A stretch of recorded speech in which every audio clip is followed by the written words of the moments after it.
Salut tout le monde, salam alaikum, j'espère que vous allez bien, que vous êtes en forme et en bonne santé. Content de vous retrouver ce soir pour cette chronique hebdomadaire avec bien sûr Monsieur Jacob Cohen. Bonsoir, bonsoir à tous. Voilà les amis, donc dorénavant, comme vous pouvez le constater, la chronique est donc le vendredi soir et non le jeudi. Donc prenez vos marques et prenez rendez-vous avec nous tous les vendredis, donc à 19h30 les amis.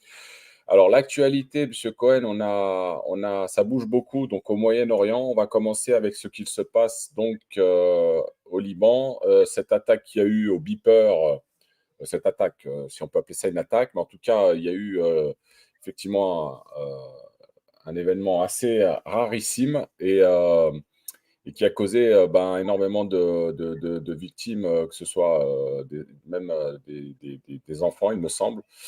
Donc voilà, qu'est-ce que vous pouvez nous dire sur ce mode de procédé là, Bon, je ne vais pas m'étendre sur le côté technique. D'abord parce que je ne suis pas très compétent.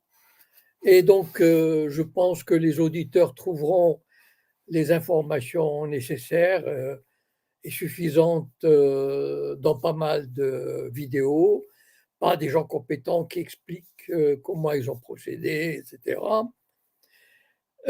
Moi, ce qui m'intéresse, enfin, ce que je voudrais souligner, c'est d'abord le caractère, comment dire, c'est pas étonnant. Voilà. C'est-à-dire, ça va dans la droite ligne de la pratique sioniste. C'est-à-dire, c'est un mouvement qui est né dans l'action violente, dans la terreur et dans la fin justifie les moyens. C'est-à-dire, en fait, dès les années 20, le groupuscule, enfin quelques milliers, peut-être 10 000, 20 000 à l'époque, était obsédé par l'action violente. À aucun moment, ils n'ont considéré qu'ils pouvaient vivre paisiblement à côté des habitants légitimes et historiques de la région. Et donc, il fallait déjà les, les, les harceler, les rejeter, et même ils ont commencé à faire de l'action terroriste, même contre leurs propres coreligionnaires. Il y a un cas célèbre qui est assez connu quand on connaît l'histoire du sionisme. En 1924, il y avait un notable juif d'origine hollandaise qui s'appelait Jacob de Haan, Haan, et qui était, comment dire, une espèce de famille de plusieurs générations installée à Jérusalem. Donc une espèce de notable. À l'époque, il n'y avait pas beaucoup de juifs, mais il y en avait quand même quelques-uns comme ça. Et il y avait cette famille de notables qui était installée à Jérusalem depuis plusieurs générations. Et ce Jacob de Haan a décidé d'organiser, à l'époque on ne voyageait pas facilement, en 1924 il n'y avait pas d'avion, et donc il préparait une délégation qui irait à Londres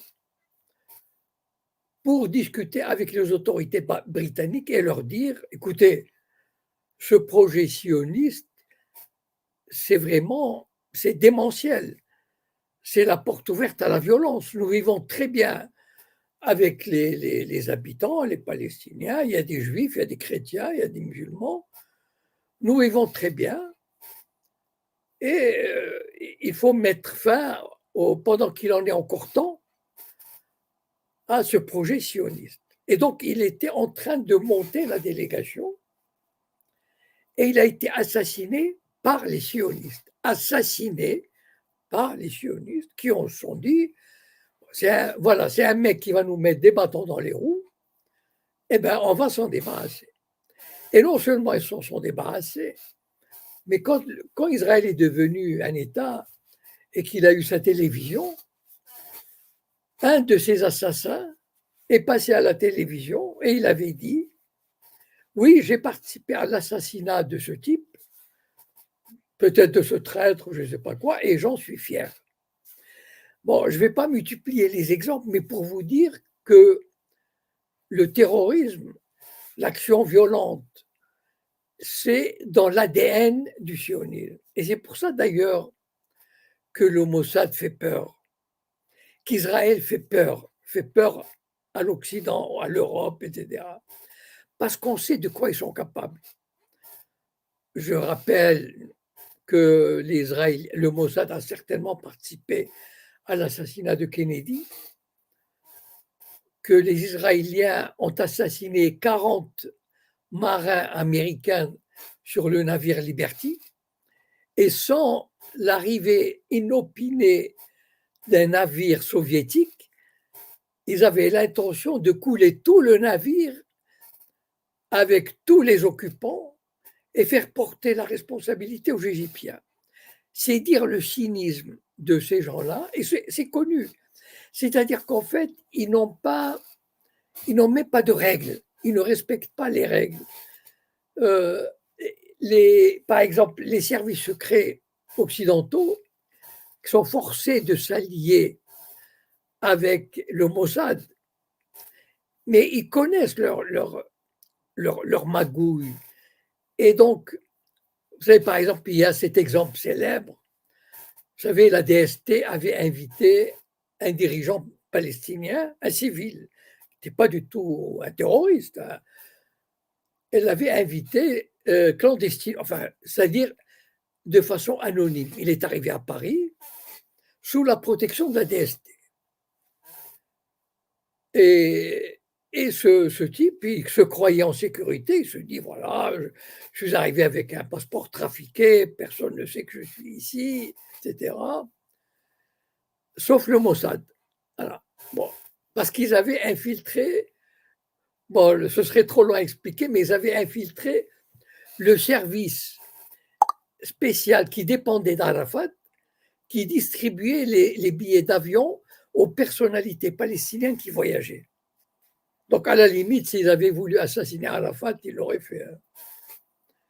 Et donc, ce type se promenait boulevard Montparnasse, je crois que c'était un vendredi soir, 2 agents du Mossad arrivent à sa rencontre, ils avaient un pistolet avec un sac en plastique pour recueillir les douilles, et ils l'ont abattu. Et la DST elle l'avait mauvaise. Voilà. Et vous savez pourquoi, par exemple, les Russes, ils sont protecteurs de la Syrie, mais ça fait 10 ans, 15 ans, ils permettent à Israël de bombarder la Syrie au moins une fois par semaine. Voilà, parce qu'ils ont passé un accord avec les Israéliens. Ok, tu bombardes un peu, pas trop. Pourquoi? Parce que les Russes, ils connaissent la malfaisance des Israéliens. La malfaisance qui pourrait, par exemple, organiser un attentat sous faux drapeau contre leur base navale, par exemple. Après tout, comment savoir si c'est les Israéliens ou c'est un faux drapeau? Et donc, c'est cette terreur qu'ils dégagent même vis-à-vis de leurs alliés. Ce que je voulais dire par là, c'est que c'est probablement le seul service secret qui ont recours à ce genre de coups. Ça veut dire ils n'en ont absolument rien à fiche. Et ça fait partie de leur gloriole. C'est-à-dire, depuis 3 jours, les Israéliens sont aux anges, le public israélien, parce qu'ils ont réussi un coup sensationnel, entre guillemets, pour eux. Voilà. Et donc, malheureusement, pourquoi je voulais parler comment dire, de cet événement, c'est pour dire qu'on a affaire à un organisme, à une organisation du jamais vu. Je veux dire, ok, la CIA peut organiser une guerre civile, etc. Bon, mais de frapper comme ça, même parfois des alliés, de façon cynique, morbide, juste pour dire nous, on vous emmerde. Voilà, nous sommes les plus forts et vous emmerde. Voilà. Donc c'est ça la mentalité sioniste et contre laquelle, malheureusement, d'autant plus que non seulement ils font peur, mais ils doivent avoir des tas de documents pour faire chanter la majorité des hommes politiques, des acteurs, des journalistes, etc. Et donc, voilà, ils sèment la terreur même au sein de leurs alliés.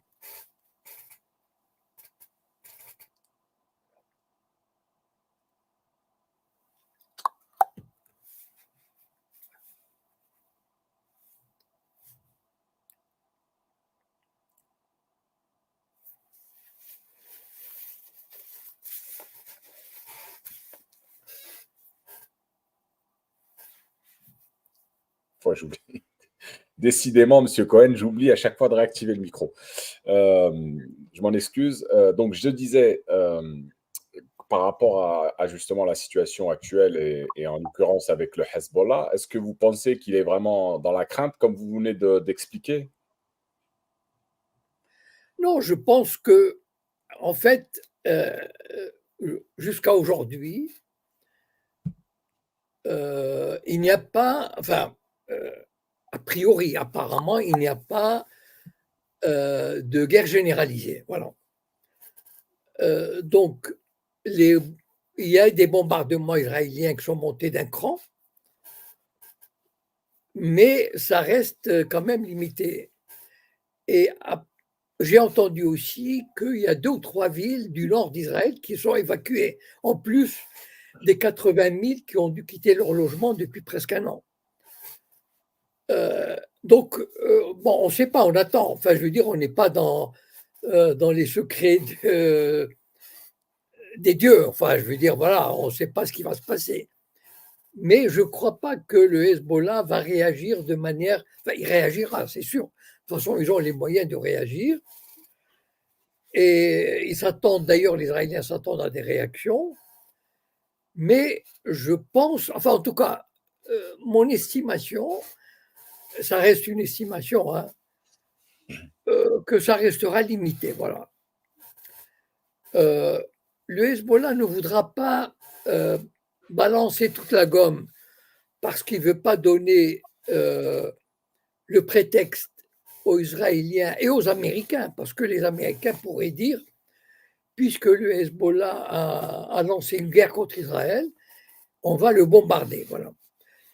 J'ai entendu sur des sites américains très bien informés que la visite d'un général qui commande les forces en Méditerranée, qui est allé 2 fois en Israël la semaine dernière et qui a dit aux responsables, il leur a dit, voilà, nous sommes avec vous, mais si vous lancez une guerre générale contre le Hezbollah ou l'Iran, ne comptez pas sur nous. Voilà. On ne veut pas être impliqué. Et donc, je pense que le message est passé. De toute façon, même sans ce message, ça fait 11 mois que les Israéliens, ils ont le doigt sur la gâchette, mais ils n'osent pas y aller. Voilà. Et malgré les déclarations, de temps en temps, il y a des déclarations, ça y est, on va y aller, etc. Rappelez-vous la réunion secrète du 22 juin où on avait dit soi-disant aux alliés arabes, ça y est, on va bombarder, on va rentrer en guerre le 22 juin, etc. Il y a régulièrement, mais je pense que l'état-major freine, l'état-major israélien, il connaît la situation, et donc il freine pour éviter l'embrasement général. Ce n'est pas l'envie qui lui manque, c'est qu'il sait que d'abord l'armée israélienne est vraiment assez fatiguée, et puis les représailles peuvent être très douloureuses, et notamment enfin, sur des sites sensibles comme des centrales électriques, des raffineries, des usines d'armement, etc. Enfin, je veux dire, et d'autant plus qu'on a vu que le système de défense, le dôme de fer, n'est pas si efficace que ça. C'est vrai qu'il passait pour efficace jusqu'à il y a quelques mois. Et là, avec ce qui s'est passé avec l'Iran il y a 3 mois, avec le missile envoyé par les Houthis il y a 2 semaines et qui a passé tous les radars, on a parlé de missiles hypersoniques, etc. Les bombardements, vous savez, il y a des drones du Hezbollah qui sont passés. Donc, les Israéliens sont, enfin en tout cas l'état-major israélien, parce que Netanyahou, il veut faire feu de tout bois, voilà. Parce qu'il est tenu par les extrémistes. En fait, Netanyahou, s'il avait été dans un gouvernement centriste comme avant, je pense qu'il n'aurait pas fait tout ce qu'il a fait maintenant. Mais comme il a 12 ou 13 députés extrémistes, ils lui ont dit, écoute, c'est simple, si tu arrêtes la guerre à Gaza, si tu ne fais pas la guerre au Liban, on quitte le gouvernement. Et donc, pour des raisons de politique intérieure, eh ben, il se lance il continue l'aventure. Mais en tout cas, je pense que l'état-major israélien, il freine parce qu'il connaît les risques. Alors, évidemment, ça peut déboucher dans 2 jours. Je peux être démenti. Hein, c'est pas parce que nous sommes dans une situation très, très difficile, très délicate. Donc, ça peut vraiment prendre feu d'un moment à l'autre, d'une heure à l'autre.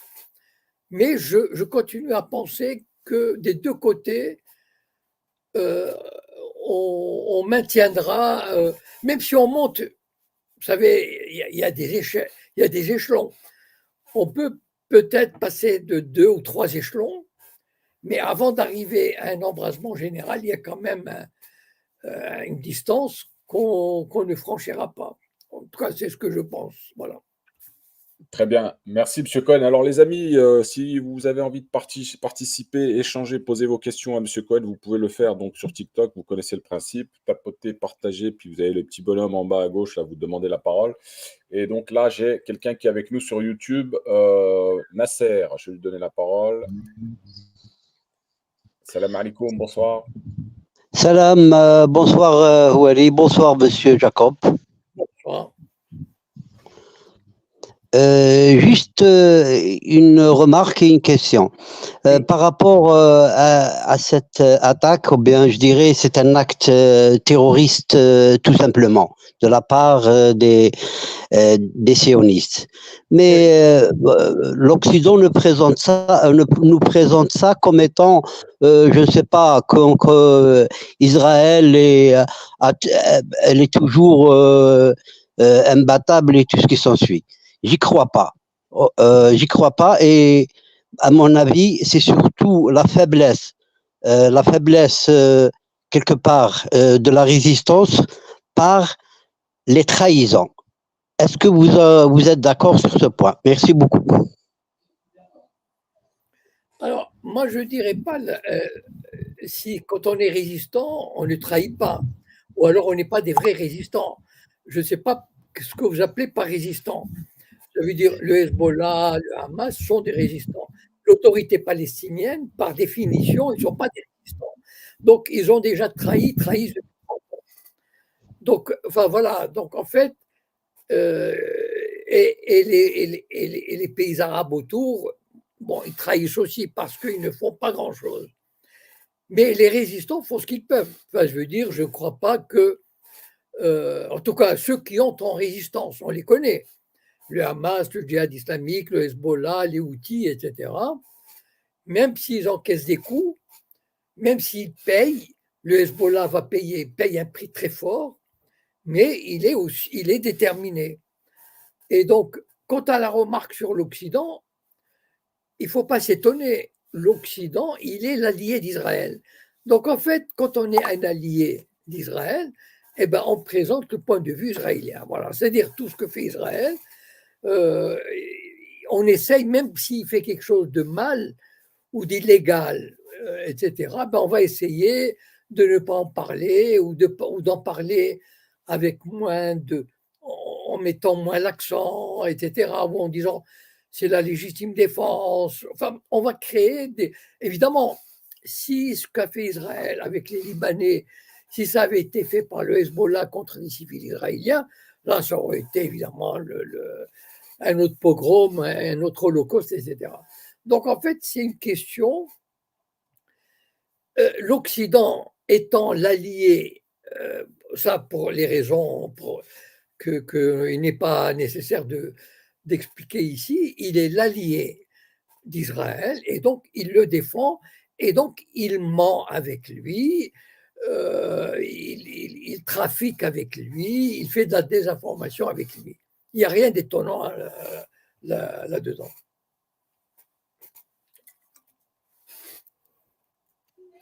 Très bien.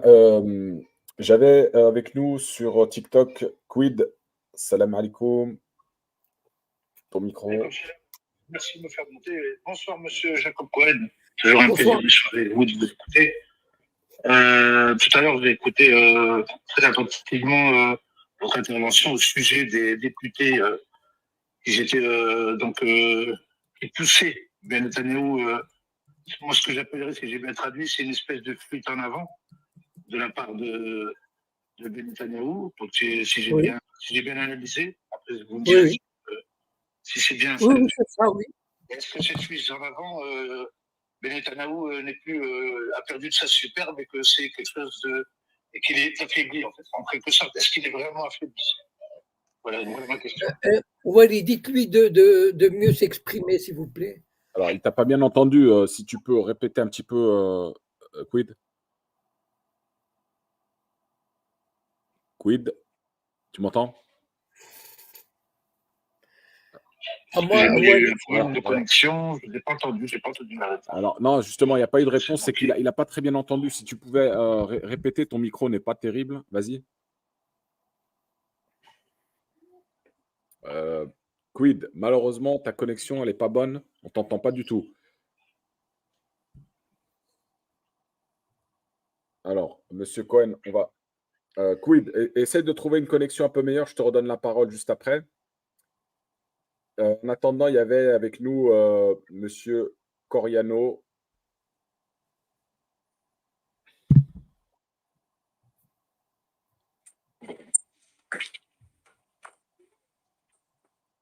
Bonsoir. Alors, est-ce qu'on nous entend? Coriano. Oui, je t'entends, moi. Voilà. Comment ça va? Tu vas bien? Ça va, merci. Donc, je te donne la parole si tu veux. Il y a monsieur Cohen qui est avec nous. Bonsoir, monsieur Cohen. Comment vous allez bien?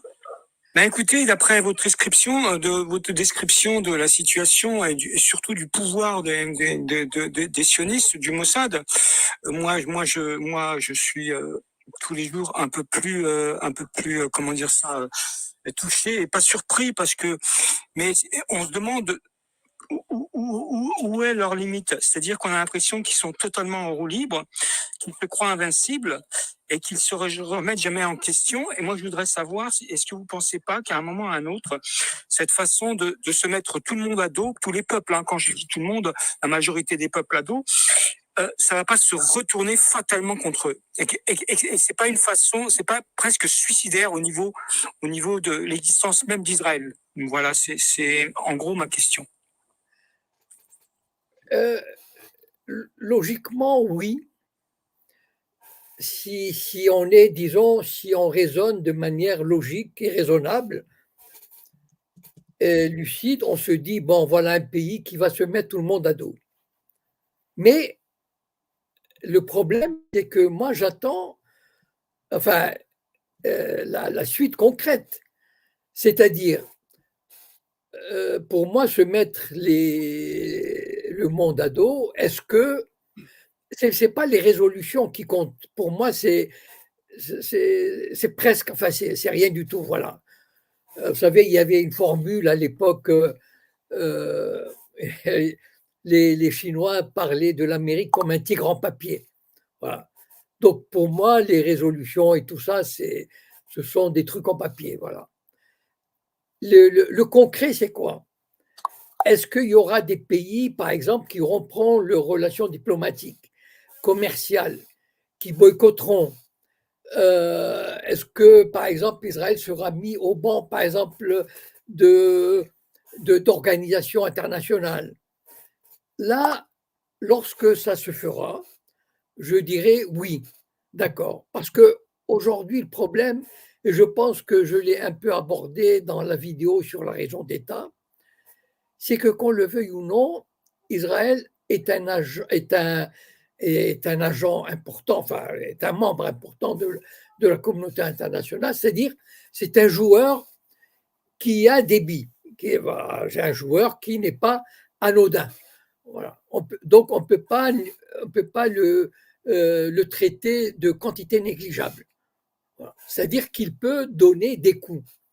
Et il n'hésite pas. Et tout à l'heure, quand j'ai dit que l'Europe a la trouille d'Israël, ce n'est pas. Enfin bon, j'ai pas les documents, enfin, mais je sais que les diplomates, par exemple, on a surpris souvent des diplomates français ou anglais parlant des Israéliens quand personne ne les entendait, mais ils disent pique-pendre d'eux. C'est-à-dire, ils les haïssent, mais en même temps, ils ne peuvent pas faire autrement.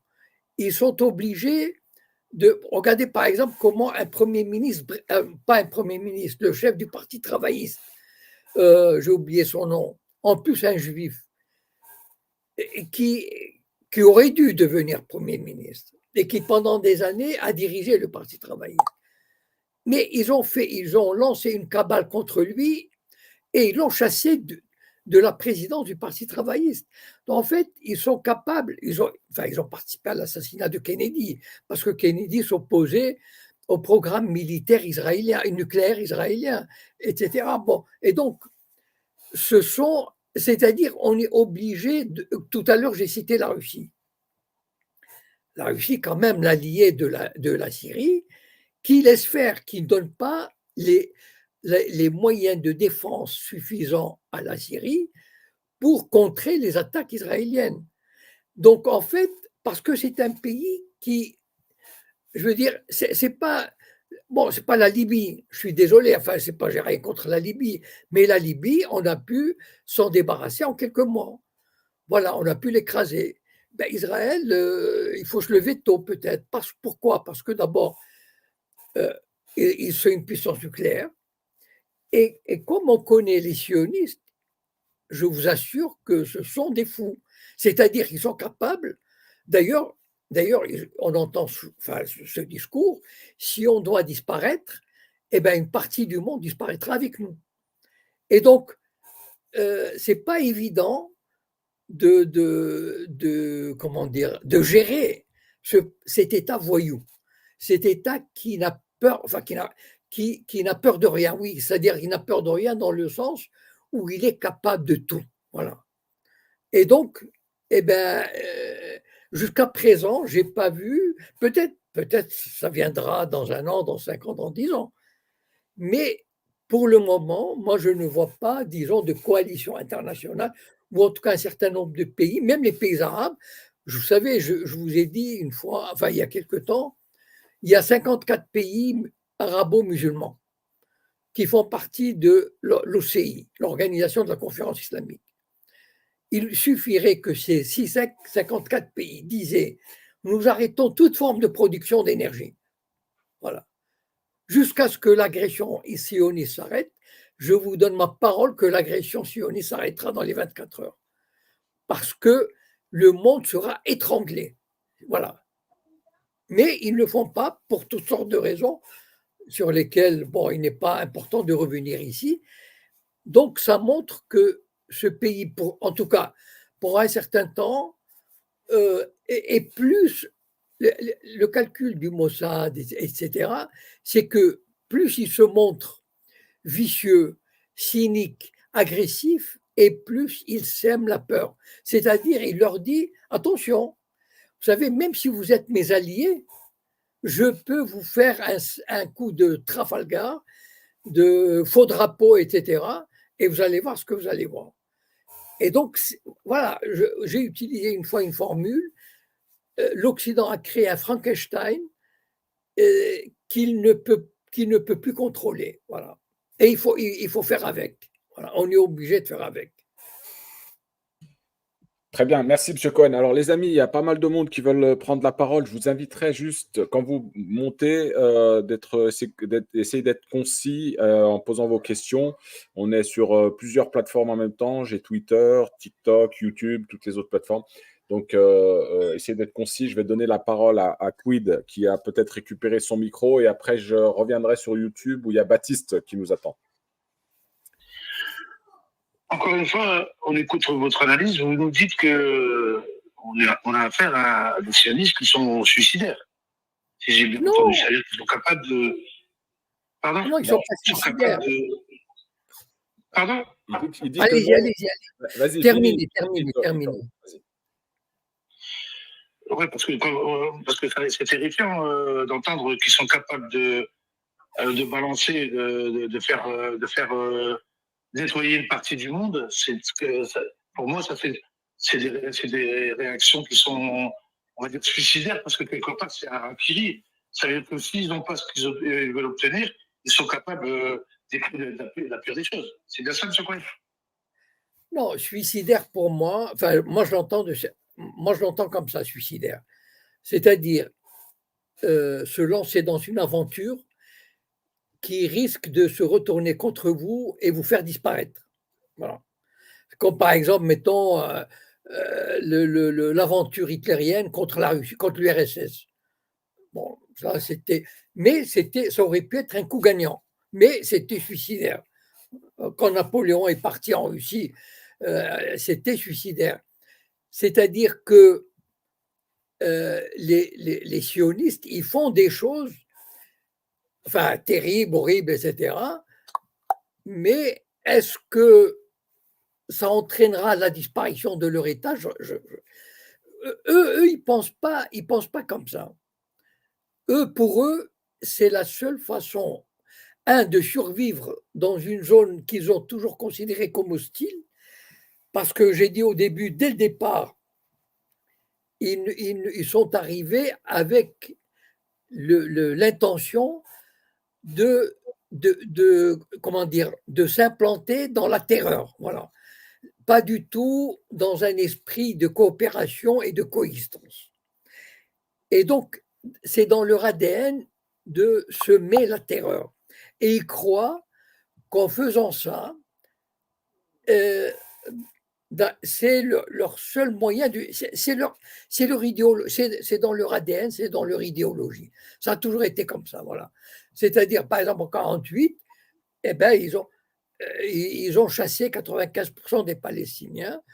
Je veux dire, c'est rare qu'on assiste à un nettoyage ethnique en quelques mois aussi total, aussi douloureux. Et non seulement ça, qu'ils ont détruit 450, ils ont rasé 450 villages palestiniens.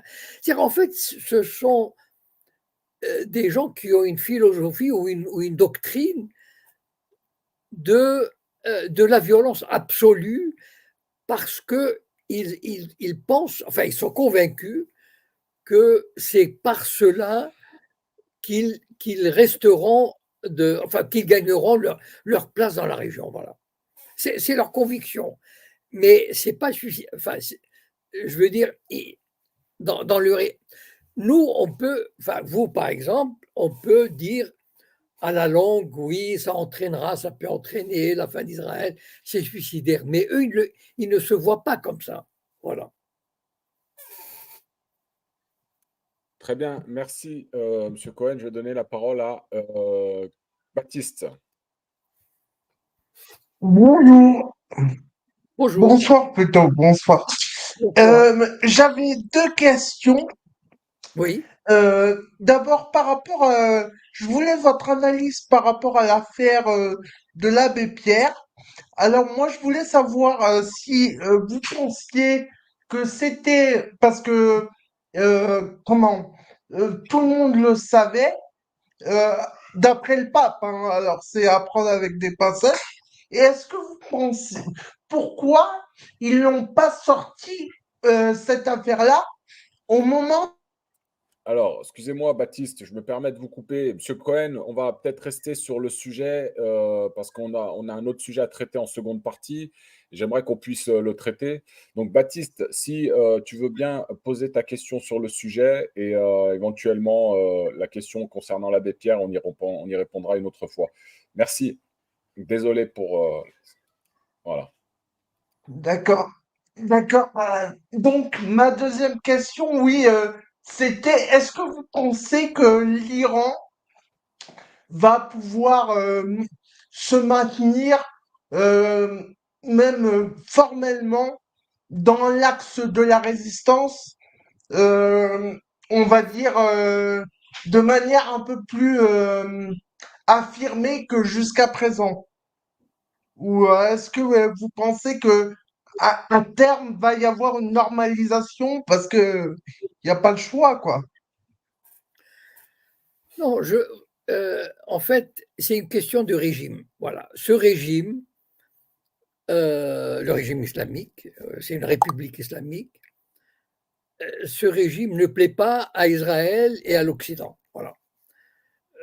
Je, c'est comme ça, voilà. Parce que c'est un pion important, enfin, c'est un pion, c'est un élément important de la région qui leur échappe.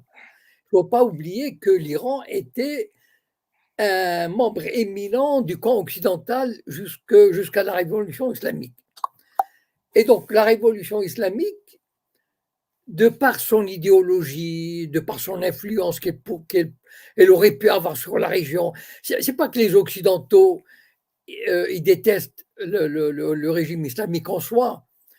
Si ces régimes islamiques étaient pro-occidental, bon, à la limite, après tout, l'Arabie saoudite, on peut considérer que c'est une monarchie islamiste et tout le monde s'en arrange. D'ailleurs, l'Arabie saoudite est beaucoup plus réactionnaire et conservatrice que le régime iranien sur le plan de la religion, etc. Mais c'est un régime islamique qui est plutôt révolutionnaire, ça veut dire qui n'accepte pas l'ordre établi. Bon. Maintenant, donc, il suscite le désagrément en Occident et on voudrait le faire tomber d'une façon ou d'une autre. Aujourd'hui, l'Iran est en train, enfin, d'abord, il fait partie des BRICS, il s'est beaucoup rapproché de la Russie, de la Chine, et donc il est beaucoup moins isolé qu'il y a quelques années. Donc il trouvera des soutiens économiques, militaires, diplomatiques qu'il n'avait pas il y a 2-3 ans, il y a 4 ans. Et donc ça renforcera, pour répondre directement à votre question, ça renforcera son côté du camp de la résistance. Voilà. Parce que c'est un régime aujourd'hui qui ne lâchera pas. Voilà. Il sait qu'il a du soutien, qu'il n'est pas isolé comme avant, et donc il reçoit des armements sophistiqués, et donc il n'y a aucune raison d'abandonner sa posture d'opposant à l'Occident, d'autant plus que l'Occident ne lui fait aucun cadeau. Et donc, je ne vois pas je ne vois pas le régime iranien, disons, modifier sa position en flèche. Voilà. Alors, avant de revenir sur TikTok, j'ai quelqu'un avec nous sur Twitter. Alors, plus mieux, c'est à toi, ton micro. Ouais, ça va. Bonsoir, monsieur Cohen. Bonsoir. Alors, j'aimerais poser une question. Vous n'êtes pas obligé de répondre. Hein. Je ne maîtrise pas trop le sujet. Je vous m'excuser. Mais avec l'histoire des beepers, etc., est-ce qu'il n'y a pas y avoir une méfiance de la part des pays qui achètent du matériel militaire auprès des grandes puissances? Ah, c'est une très bonne question. Vous savez, j'y pensais aujourd'hui. je me disais, le Maroc, par exemple, il a acheté pour 1 milliard de dollars des satellites, mais ils ne se rendent pas compte. Moi, j'avais déjà pensé, mais aujourd'hui, ça m'est revenu. Quand on achète des missiles ou des satellites à un régime sioniste, enfin, il doit y avoir à l'intérieur de ces satellites ou de ces missiles des moyens, d'abord, d'espionnage et même éventuellement de pouvoir les trafiquer de loin. C'est-à-dire que le jour où le Maroc, disons, changera d'attitude vis-à-vis d'Israël, eh bien, il pourra, à mon avis, il vaut mieux qu'il n'utilise pas trop les missiles. Il ne peut pas compter sur les missiles ou les satellites qu'il a achetés à 1 milliard de dollars. Parce qu'en fait, aujourd'hui, je pense que les pays vont réfléchir à 10 fois avant d'acheter de la technologie israélienne. C'est-à-dire que si on achète, vous savez, les Israéliens sont peut-être la 5e ou 6e puissance exportatrice d'armement. Et donc, ils vendent des armements sophistiqués. Bon, donc avec plein d'électronique, etc. Notamment l'Inde et la Chine sont des clients. Et même, par exemple, les pays européens, ils achètent les dômes de fer, etc. Ils vont commencer à se poser des questions. Est-ce que si on achète du matériel sioniste, est-ce qu'il n'y aura pas à l'intérieur des éléments, des puces, etc., de surveillance et éventuellement même une forme de chantage? Par exemple, si vous n'achetez pas d'autres matériels, eh ben celui que vous avez acheté, on va le détruire de loin, par exemple. Vous savez, ils sont capables de tout, hein, ces gens-là. Et donc, je pense quand même que ça va faire réfléchir pas mal les futurs acheteurs, les futurs acquéreurs de matériel israélien. Très bien, merci. Coriano, tu voulais peut-être rebondir tout à l'heure. Je te redonne la parole. Alors, ton micro. Ah, malheureusement, il faut attendre un peu. Donc, je vais donner la parole à quelqu'un d'autre qui est avec nous sur TikTok. Il y avait Sandy.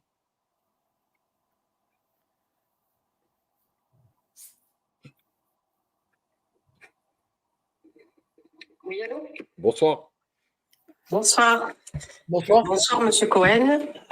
Et merci pour vos travaux et votre honnêteté intellectuelle sur le sujet de la Palestine et de l'entité colonisatrice. J'avais une question, en fait, que je me pose déjà depuis un moment, en fait, concernant l'après-guerre, si j'ai envie de dire, où vous connaissez assez bien ce peuple, en fait, le peuple qui forme cette entité-là. Et je me demande souvent, est-ce qu'ils ont une déficience cognitive telle qu'ils ne se rendent pas compte que le monde entier les déteste? Est-ce que c'est une stratégie, en fait, de laisser passer autant d'images, autant de vidéos, en fait, qui prouvent, en fait, leur terrorisme? Est-ce que c'est une stratégie, en fait, pour pousser leur peuple à une sorte d'alia forcée? Ou est-ce qu'ils ont vraiment une déficience cognitive qui fait qu'ils sont tellement enclavés dans leur truc, quoi, dans leur combat et dans leur pseudo-supériorité, qu'ils ne se rendent pas compte du traitement, en fait, qui risque d'être infligé, ou du moins, en fait, vous voyez, relationnel des Sions, quoi. Je ne sais pas si j'ai réussi à être un petit peu claire, je suis désolée. Oui. Très bien, merci. Oui, en fait, le problème, c'est que les sionistes sont élevés avec cette mentalité que personne ne les aime et ils ne seront jamais aimés. Vous savez, des fois, là par exemple, ils ont traité Joseph Borrell d'antisémite, le pire antisémite. Vous imaginez Joseph Borrell qui, tout simplement parce qu'il a fait une petite déclaration qui n'a pas plu. Et en fait, ce qu'il voudrait, c'est que le monde entier soit à leurs pieds. Voilà. Et la moindre critique, ils se ressortent l'antisémitisme. Alors, l'antisémitisme est une arme. C'est-à-dire, ils ont toujours, par exemple, quand Israël a été créé, bon, la majorité des Juifs qui vivaient en dehors d'Israël n'avaient aucunement l'intention d'y aller. Vous savez, même s'ils ont eu une petite satisfaction morale comme ça, mais les Juifs des pays arabes, les Européens, les Français, les Américains n'avaient aucune envie d'y aller. Voilà. Et donc, il a fallu créer des troubles, par exemple dans le monde arabe, au Maroc, en Algérie, en Irak, au Caire. Il y a eu par exemple un attentat dans un cinéma en 1952, etc. Et là, on a fait en sorte de pourrir la vie des Juifs dans ces pays-là. Et même lorsqu'il y a de l'antisémitisme, les sionistes se frottent les mains. Parce qu'en fait, à chaque fois qu'il y a de l'antisémitisme, ou prétendu tel, hein, voilà, quand ils ne le suscitent pas eux-mêmes. Voilà. Donc, en fait, comme les automutilations, etc. Et donc, l'antisémitisme favorise l'ALIA, ça veut dire favorise le départ des Juifs de la diaspora vers Israël, qui, au départ, je vous le répète, c'est très important, Israël n'a jamais attiré en 1948, il n'y a jamais eu un mouvement spontané de masse vers ce pays. Voilà. Et donc, maintenant, revenons à la mentalité israélienne. Les Israéliens ont grandi avec cette mentalité que d'abord les pays qui les entourent, d'abord le monde entier est contre les Juifs déjà, voilà, au départ.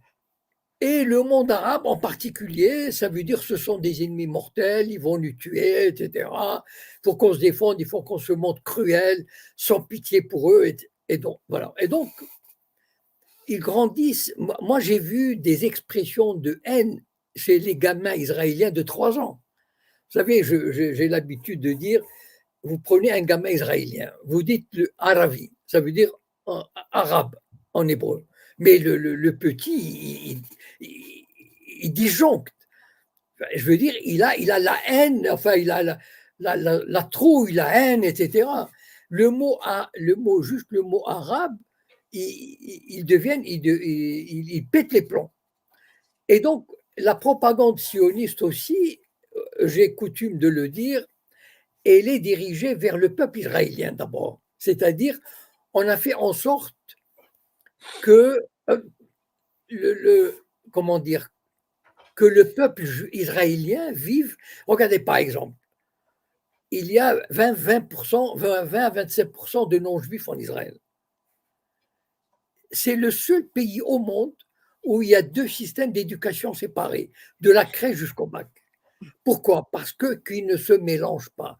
Pour susciter toujours, par exemple, moi j'ai beaucoup de familles en Israël, ils ne connaissent jamais un arabe, ou un arabe israélien, ou s'ils le rencontrent, c'est juste parce qu'il est venu réparer le robinet, ou bien arroser un jardin.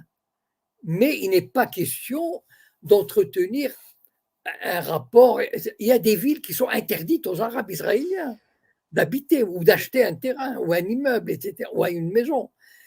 Et donc, c'est un pays qui grandit, c'est un peuple qui grandit dans une espèce de sentiment, non seulement d'insécurité, mais de méfiance pour tout ce qui n'est pas juif. Voilà. Et en même temps, ils ont ils ont raison, ils se donnent raison dans tout ce qu'ils font. Ça veut dire ils peuvent tuer, ce qui nous paraît absolument ahurissant, les trucs qu'ils font, mais pour eux, c'est normal. Voilà. S'ils le font eux, c'est que c'est juste. Ne me demandez pas, vous pouvez juger, enfin chacun est libre de juger comme il veut, sur un plan psychiatrique ou psychologique ou humanitaire, etc. Mais le fait est là. Voilà. C'est-à-dire ce sont des gens qui, lorsqu'il s'agit d'assassiner l'étranger, ça veut dire l'arabe ou l'autre, ils n'ont aucun sentiment humain de pitié. C'est comme ça, ils ont été élevés dans cette mentalité-là. Et c'est pour ça qu'ils peuvent tuer avec autant, bombarder des immeubles, etc. Ça leur paraît normal, voilà. Bon, ça peut vous sembler, enfin, vous pouvez utiliser tous les adjectifs que vous voulez, mais ils sont comme ça. Moi, je les connais de l'intérieur, etc. Ils sont comme ça, voilà. Malheureusement, c'est comme ça. Et donc, il n'y a rien à attendre d'eux qu'ils changent d'attitude. Voilà. Ok, merci Monsieur Cohen. Alors, il y a pas mal de monde, hein, encore une fois, je le dis, pour vous poser des questions, Monsieur Cohen. Je crois que vous allez prendre un café et faire du rap ce soir. Euh, Non, Wally, la question n'est pas là. Vous savez, on peut faire 2 heures, on peut faire 3 heures. Il n'y a pas de limite. C'est-à-dire que moi, je connais mes limites. C'est pas, j'aimerais bien, bien sûr, mais moi, j'ai des limites physiques. Voilà. bien sûr. Non, non, je comprends tout à fait. J'aimerais La qu'on aille voix, sur le sujet qu'on avait décidé de parler ce soir, Monsieur Cohen. eh ben, on parlera la semaine prochaine. Ou alors on l'aborde tout de suite, comme vous voulez. Hein. Eh ben, c'est parti, on y va alors. J'aimerais avoir votre avis et il y aura peut-être Alors, une ou deux questions sur le sujet. sur les élections en Algérie. Ouais, c'est ça, voilà. D'accord, allons-y. Est-ce que vous lancez quelque chose ou je commence? Non, non, je vous laisse. La dernière fois, je vous avais posé la question vite fait. On n'a pas pu développer plus que ça. Et D'accord. donc là, vous commencez. Il y aura peut-être une ou deux questions à ce sujet. Voilà. Alors, la semaine dernière, Ouari m'a posé une question à la fin qui, bon, m'a pris, c'est pas qu'elle m'a pris de court, mais disons, bon, c'est vrai, après 1h20, moi, je suis un peu fatigué. Puis, c'est difficile de vouloir, comment dire, quand des situations sont complexes, c'est difficile de régler la question en 3 minutes. Voilà. Et donc, ça allait sur sa fin. Voilà. Et moi, j'ai une insatisfaction à répondre de manière abrégée et, disons, je sens que je n'ai pas vraiment répondu comme il faut. Voilà. Alors, le problème se posait, c'est que les élections en Algérie ne respectent pas les critères traditionnels démocratiques. Voilà, disons. Alors, moi, je voulais faire quelques remarques. D'abord, les élections, de manière générale, une élection, c'est une arnaque. C'est, comment dire, pourquoi l'Occident, d'abord, a lancé le système électoral? C'est pas parce que les politiques, les gouvernants se sont dit, allez, on va faire de la démocratie, on va partager le pouvoir, on va faire participer le peuple, etc. Pas du tout. C'est qu'ils se sont rendus compte qu'un régime autoritaire, vous savez, par exemple, au XVIIIe siècle, on pouvait arrêter quelqu'un s'il se déclarait athée, par exemple, ou bien s'il publiait un livre et des interdictions de livres, etc. Donc, le système devenait trop, comment dire, trop brutal. Et donc, ils se sont dit, bon, allez, on va permettre au peuple de choisir. Voilà, on va lui donner une certaine latitude. Et Tocqueville, enfin le grand politologue du début du 19e siècle, avait été un partisan du suffrage universel. Et on lui avait posé la question, on lui a dit, mais tu t'imagines, si on laisse le peuple voter, mais il va nous balayer. Il leur a dit, non, pas du tout. Vous allez voir, il va voter comme on veut. Et en fait, on a arrangé le système de telle manière que les partis politiques, il y a 2 ou 3 partis en général qui gouvernent. Ces partis ont besoin d'argent. Ils ont besoin de médias. Je veux dire, lorsqu'il y a un parti qui gêne, d'abord on l'interdit. Et puis après, on lui coupe les vivres, ou on lui crée des problèmes de corruption, etc. Donc, il reste des partis de gouvernement, comme on dit, et donc ce sont des partis qui font semblant de se disputer, mais finalement de maintenir le système en place. C'est ça Et l'élection, c'est l'abandon de la souveraineté du peuple au profit de représentants qui ne sont pas responsables du tout. Parce que quel est le système finalement? Vous élisez quelqu'un pour 5 ans ou 6 ans ou 7 ans. Mais en fait, vous abandonnez votre pouvoir, la souveraineté du peuple, et ce gars-là ou cette équipe-là, elle fait ce qu'elle veut pendant 5, 6 ans. Et on vous dit, OK, dans 5 ans, vous changez, mais vous changez pour l'autre. Et donc, en fait, le système électoral, c'est une arnaque, déjà en soi. Voilà. Deuxièmement, lorsque, soi-disant, l'Occident, qui se pare des vertus démocratiques, etc. Vous savez, ce qui m'a énervé cette semaine, et pourquoi ça m'a poussé à vouloir en parler, c'est parce que j'ai entendu un monsieur qui s'appelle Éric Dénessier, pour qui j'ai beaucoup d'estime. Quand il parle de l'Ukraine, etc., j'ai beaucoup d'estime. Mais un jour, dans cette vidéo, il a massacré l'Algérie et son élection. Et j'avais envie de lui dire à ce monsieur Dénessé, qui est européen, lui dire, les Européens, excusez-moi de dire un gros mot, ce sont des fils de pute en démocratie. En démocratie. Je vais vous donner une preuve, une seule. L'Union européenne a organisé des élections en Palestine en 2006. Organiser des élections. Ça veut dire qu'il y avait toute l'élection s'est déroulée sous la surveillance des Européens. Ils se sont dit, enfin, on va donner la légitimité aux Palestiniens. D'accord? Donc, les Européens sont pour des élections libres et démocratiques. Comment? Nous, les Européens, mais attendez, enfin, quand même, les Européens, l'Europe, eh bien, le Hamas a gagné. Ils ont dit, ah non, non, non, non, non, non, non. L'élection, il n'y a pas. Non, non, non. Et pas question de respecter le résultat électoral. Donc, rien que ça, et l'appui que l'Europe a apporté à des régimes totalitaires, le régime de Moubarak, etc., qui faisait des élections. L'Algérie est un pays qui n'est pas apprécié par l'Occident pour toutes sortes de raisons. Et donc, toute élection qui vient d'Algérie, de Russie, du Venezuela est frappée d'illégitimité. Je ne dis pas que l'élection en Algérie s'est passée dans les meilleures conditions, mais prenons les élections de 2017, soi-disant la France qui donne des leçons au monde. Mais en 2017, François Fillon allait passer devant Macron. On a sorti une histoire. La justice, en 48 heures, a sorti une histoire sur François Fillon. Le système médiatique s'est mis en place et François Fillon a disparu de la circulation. Voilà, donc, c'est ça, comment l'Europe. Vous savez, je vais vous raconter une anecdote qui est très amusante et c'est dommage qu'elle n'ait pas resté dans les annales. Vous savez,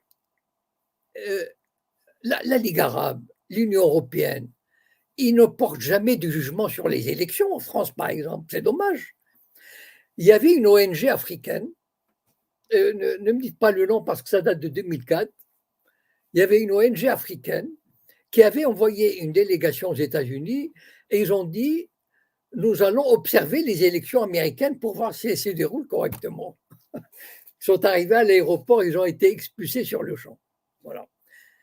Et donc, en fait, l'Europe s'arroge le droit, monsieur Éric Dénessé, avant de porter un jugement sur l'Algérie, regardez ce qui se passe chez vous en Europe. Donc, l'Europe s'arroge le droit de juger les élections dans divers pays. Par exemple, tiens, le Rwanda, ce type-là, il est au pouvoir depuis, je ne sais pas, 25 ans ou 30 ans, avec 95% de résultats. Ils n'ont jamais rien dit, les Européens. l'Europe, c'est vraiment une saloperie finie en termes politiques. C'est-à-dire, c'est vraiment ceux qui s'arrogent le droit d'être les meilleurs, les plus beaux, les plus démocrates, les plus humanistes, etc. Mais c'est vraiment les plus grands salopards, ceux qui ont commis les crimes les plus abjects, les nettoyages ethniques, les exploitations, etc. Et honteux. Et ça se permet de venir juger un pays qui tente, ok, malgré tout, d'organiser une élection avec les moyens du bord et en faisant attention à ne pas. Bon, voilà. Donc, avant de donner une leçon, nettoyez devant vos portes les Européens. Merci, M. Cohen, pour votre analyse sur le sujet. Je vais donner la parole à DZ Génération qui est avec nous et je reviendrai après, s'il est toujours là, Guizot. Salam, DZ. Salam, Attitude, merci. Bonsoir, Monsieur Cohen. J'aimerais vous entendre sur l'OSJ en Algérie, l'organisation de l'armée secrète juive en Algérie, si vous avez des éléments complémentaires à nous donner. Parce que vous évoquiez effectivement le côté belliqueux, le côté suprémaciste, racialiste, sioniste Oui. en Palestine. Voilà, mais je trouve qu'il y en a eu aussi dans une autre période de l'histoire et à d'autres lieux, et notamment en Algérie après la Seconde Guerre mondiale. Si vous aviez des éléments sur ça. Non, j'ai pas d'éléments particuliers, mais je sais qu'il y a eu, par exemple, à Constantine, enfin, le seul élément que je connais, c'est à Constantine, où il y a eu comme au Maroc d'ailleurs, au Maroc, il y a eu des centaines, sinon des milliers d'agents sionistes qui sont arrivés pour embrigader la jeunesse juive marocaine, lui faire aimer le sionisme, d'ailleurs j'en ai fait partie, lui faire aimer le sionisme et la faire partir en Israël et organiser des groupes d'autodéfense. Et à Constantine, je crois que c'est même allé plus loin parce qu'ils ont organisé des centres, enfin il y a eu vraiment des échanges assez violents avec la population locale. Voilà. C'est tout ce que je peux dire sur. Moi, je ne connais pas bien vraiment le sujet en Algérie, je ne connais presque pas. Voilà. Je suis désolé. Mais ils ont fait. Les sionistes ont envoyé des agents dans tous les pays arabes, que ce soit l'Irak, la Libye, l'Égypte, le Liban, etc., pour semer le trouble et faire partir les Juifs. Voilà. Oui. Effectivement, cette théorie, elle est possible. Alors, l'organisation juive de combat à Varsovie, en 1943, dans les ghettos de Varsovie. Oui. Alors, ça voudrait dire, si je suis votre théorie, à chaque fois, c'est des sionistes qui sont envoyés dans les quatre coins du monde pour. Non, en 1943, c'était pas des sionistes. Non, je parle après 40. Donc, on est. Après 40. Alors, attendez.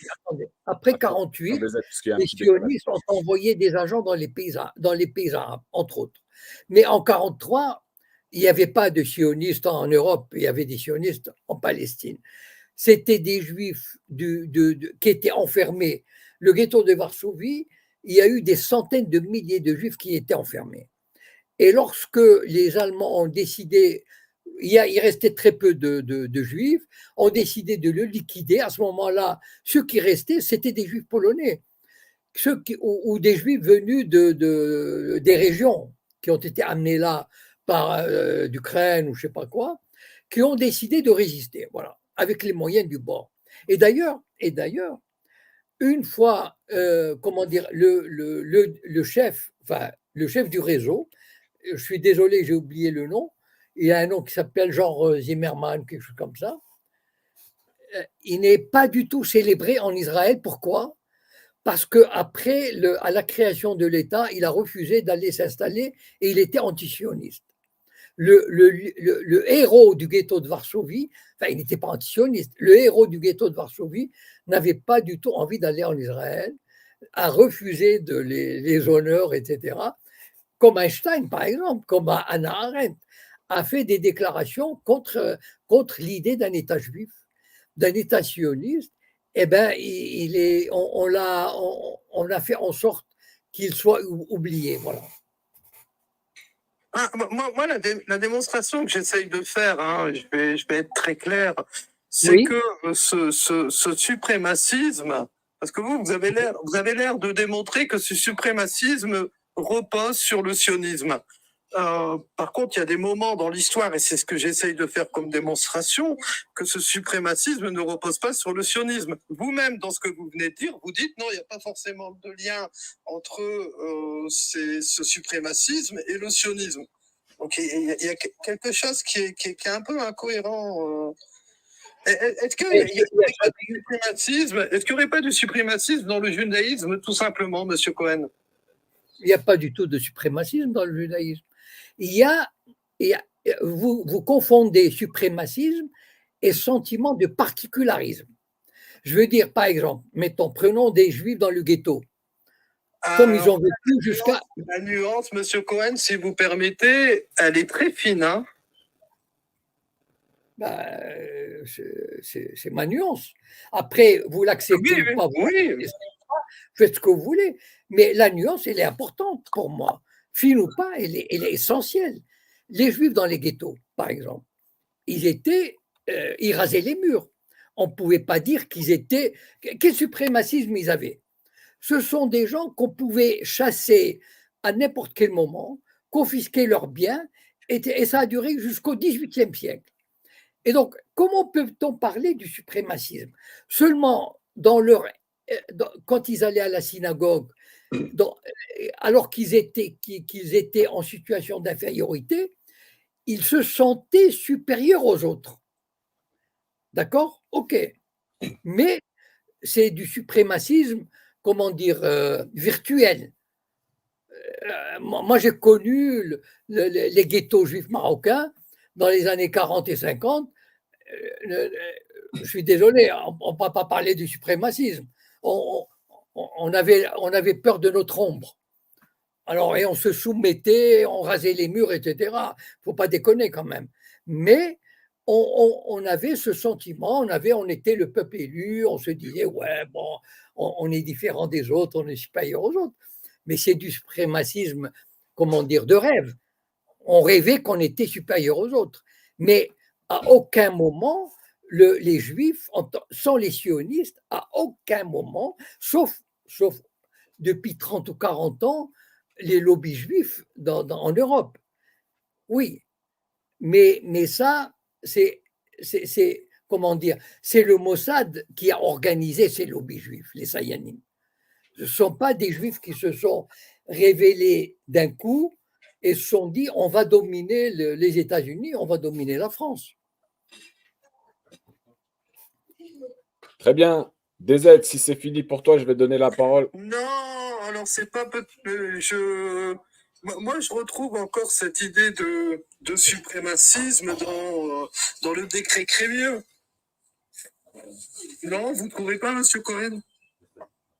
Cette idée, à un moment donné, de privilèges supérieurs à ceux des indigènes, vous appelez ça le sentiment de vouloir être supérieur, de se distinguer d'eux, mais ça, pour vous, c'est pas une forme de suprémacisme inhérente à l'appartenance à un moment donné à un peuple ou une religion.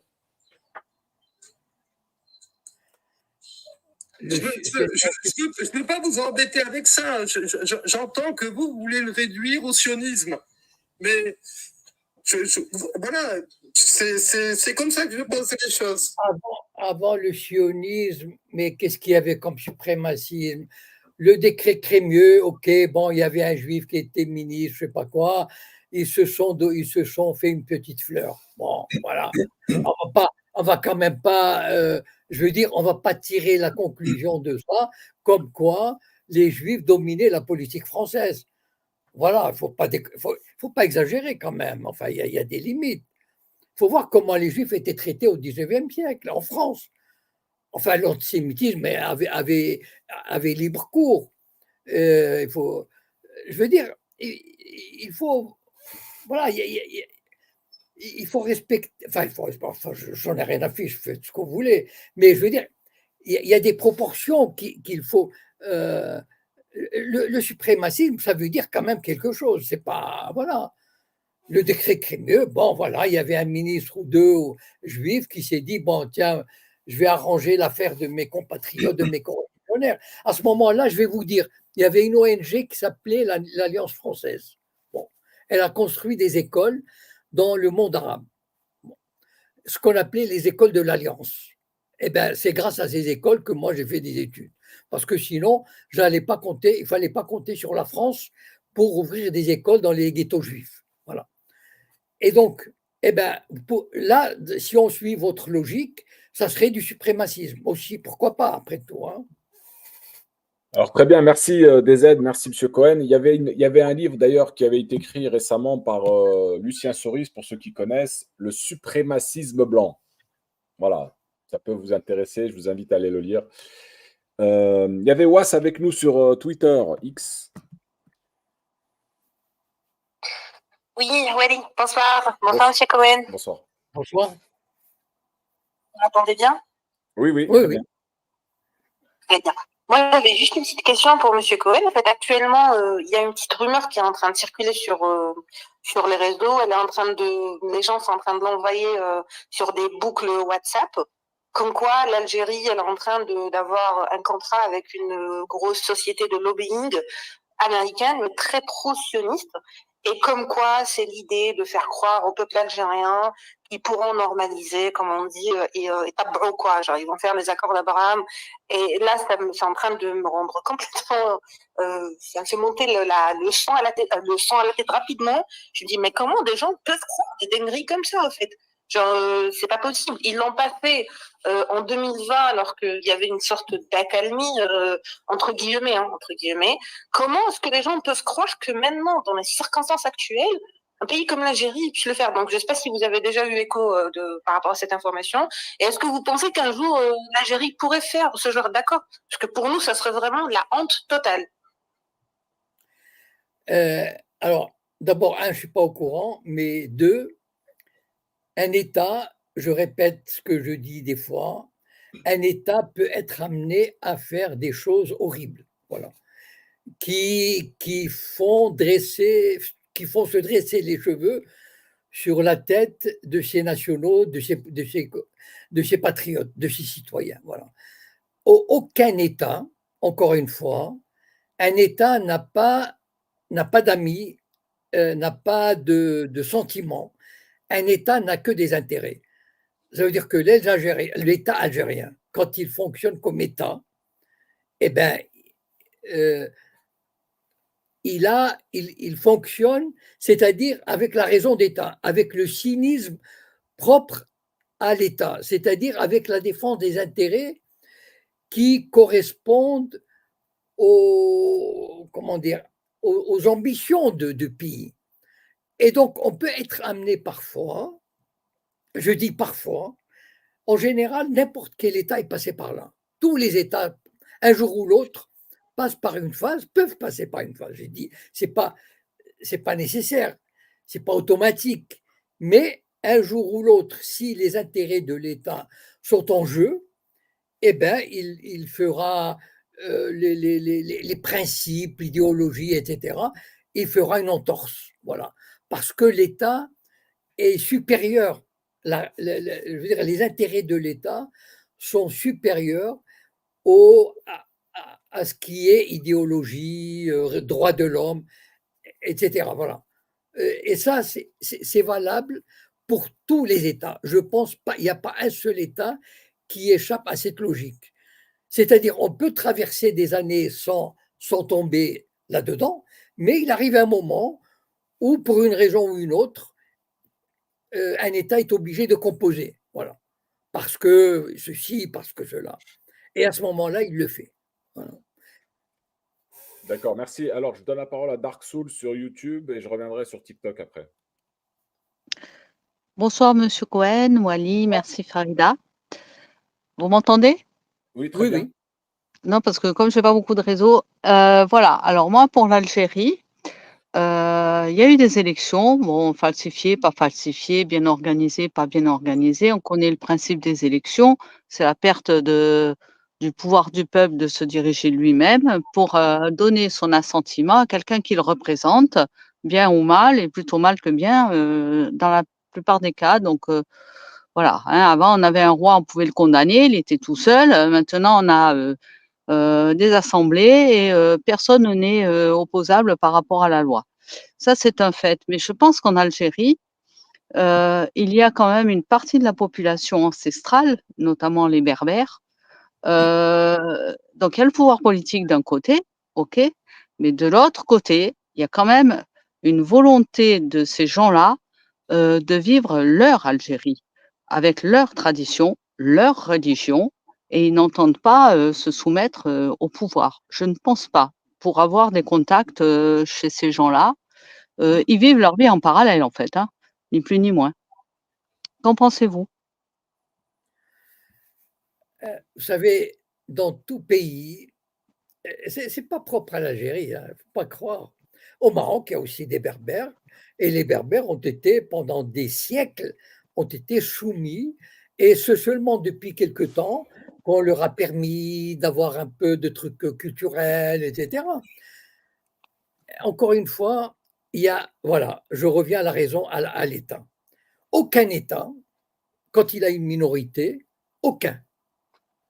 Je vous mets au défi de me trouver un État, dans l'histoire moderne, par exemple, qui se dit, tiens, j'ai une minorité qui n'est pas contente de mon pouvoir, allez, je vais lui donner l'indépendance. Non, mais ça ne va pas.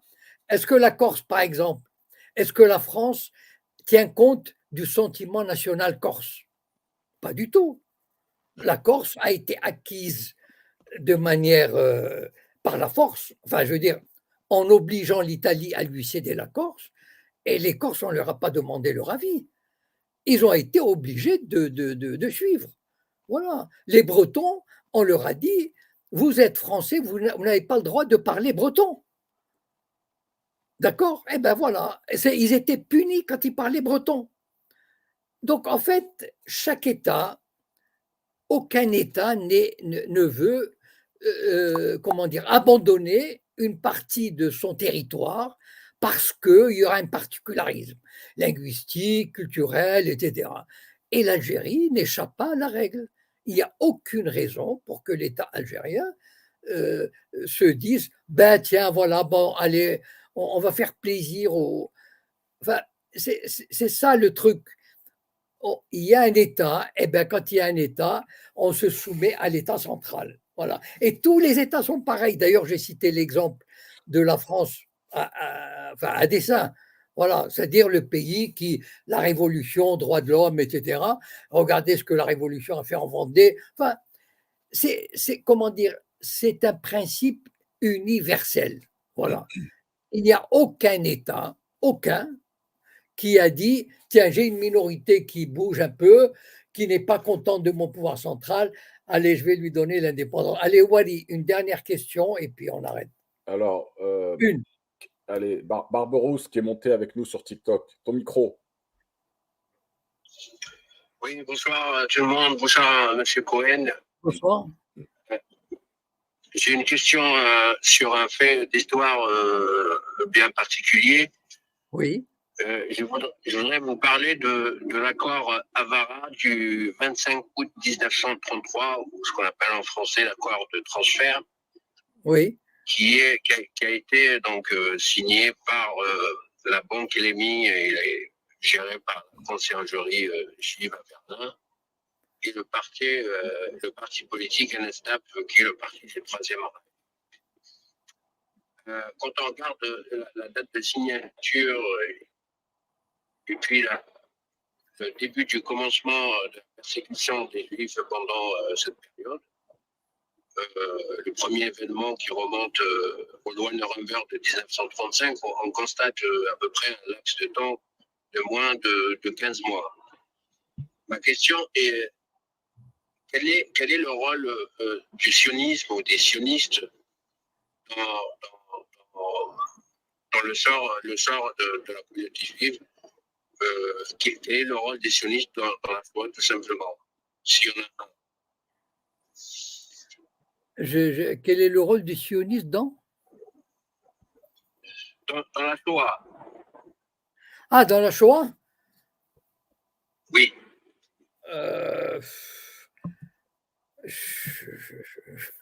Écoutez, je ne sais pas. C'est-à-dire, d'abord, il n'était pas sur place. Je veux dire, il y avait des délégués sionistes en Europe, mais il n'y avait pas d'armée, enfin, il n'y avait pas d'organisation sioniste. Enfin, je veux dire, surtout en Europe, à l'époque, l'Europe était dominée par, quasiment toute l'Europe était dominée par les nazis, par l'Allemagne, et donc bon, il pouvait y avoir des agents ou des organisations clandestines ou des agents qui allaient. Je sais qu'il y avait des agents qui allaient en Hongrie, etc. Bon, tenter de.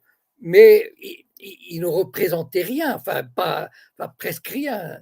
Déjà qu'ils avaient suffisamment à faire là-bas, enfin, en Palestine. Donc, ils n'ont pas joué de rôle particulier. Enfin, voilà, je crois pas. Enfin, je sais pas. Bon, alors, juste pour rappel, petit historique, Barberousse, merci d'avoir rappelé aussi cet élément. Monsieur Cohen, il y avait une fédération sioniste d'Allemagne. Et elle a été créée en 1897 en Allemagne pour promouvoir le mouvement sioniste en Allemagne. D'accord. Et pour rappel, cet accord a permis à 60 000 Juifs de quitter l'Allemagne nazie pour aller s'installer en Palestine sous mandat britannique. Donc c'était pas une petite organisation. Elle n'était pas clandestine.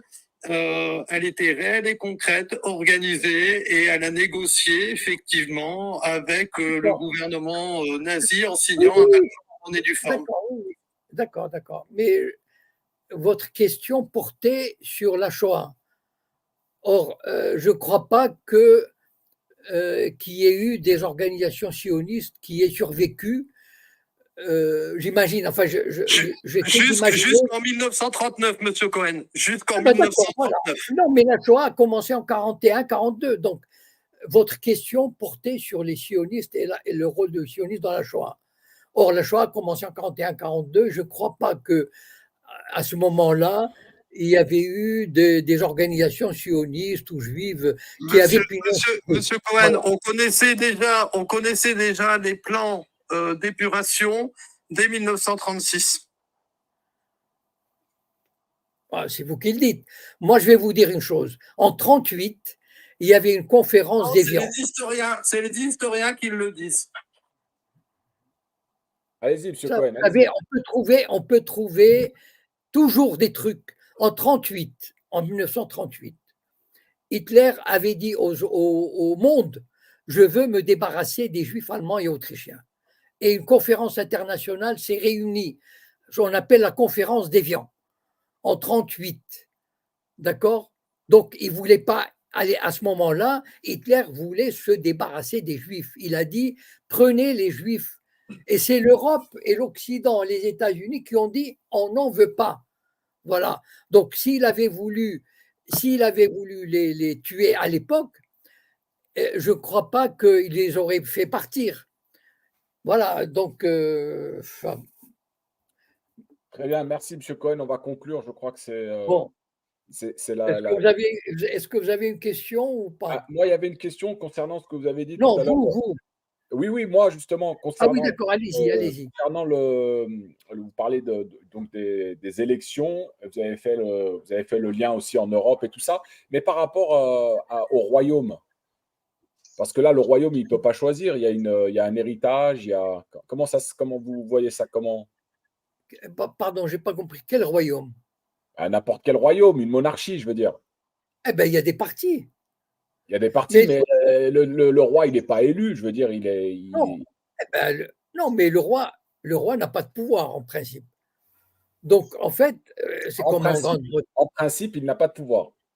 En principe, en Grande-Bretagne, il n'y a pas de pouvoir. Ça dépend des monarchies. Bon, maintenant, évidemment, la monarchie marocaine, c'est pas. Voilà, bon, c'est une fausse démocratie, disons. Mais une monarchie, bah, ce qu'on appelle constitutionnelle, enfin, je veux dire, en Grande-Bretagne, il n'y a quasiment pas de pouvoir. Je ne sais pas, en Suède, il n'y a pas de pouvoir. En Espagne, il n'y a pas de pouvoir. Mais bah, au Maroc, c'est pas pareil, voilà. Donc, c'est en fonction des pays aussi. Vous savez, on peut être en république comme en France et avoir plus de pouvoir que le roi absolu, hein. Donc, Très bon, bien. Écoutez, ce sera le mot de la fin. Merci encore, Monsieur Cohen. On se donne rendez-vous, comme d'habitude, on se les rendez-vous amis. la semaine prochaine. Allez, bonsoir à tous. Merci. Bon week-end. Au revoir. Bon week-end. Voilà, les amis, je vais juste clôturer mon live sur YouTube et je reviens sur TikTok. Je laisse ouvert. Donc, s'il y a des gens qui veulent intervenir, monter. Voilà, les amis. Donc, on se donne rendez-vous semaine prochaine sur YouTube et sur les autres plateformes. Je salue tout le monde et n'hésitez pas, bien sûr, à vous abonner à la chaîne Altitude sur YouTube. Voilà. Salam alaikum à tous.